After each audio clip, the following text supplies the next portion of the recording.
Hi guys, আমি আজি যাবলৈ ওলাইছোঁ বিষ্ণু মন্দিৰত। এয়া মায়ে চাহ খাইছে, এয়া দেউতা, এয়া আমি সকলোৱে যাবলৈ ওলালোঁ। এয়া বিষ্ণু মন্দিৰ পালোঁ সকলোৱে।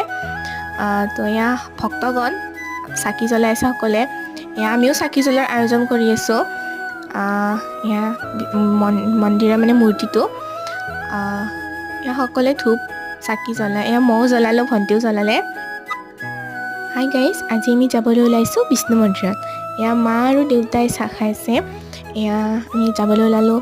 এয়া সকলোৱে মন্দিৰ পালোঁ আহি। এয়া মন্দিৰৰ ভিতৰ ভাগ, এতিয়া সকলোৱে চাকি বন্তি জ্বলাই আছে। আমিও চাকি বন্তি জ্বলোৱাৰ আয়োজন কৰি আছোঁ। এয়া মন্দিৰটোৰ ভিতৰ ভাগখিনি বৰ ধুনীয়া।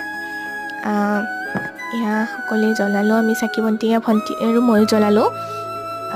এয়া আমি ধূপ চাকি জ্বলালোঁ। এইখিনি মন্দিৰৰ বাহিৰৰ ভাগখিনি।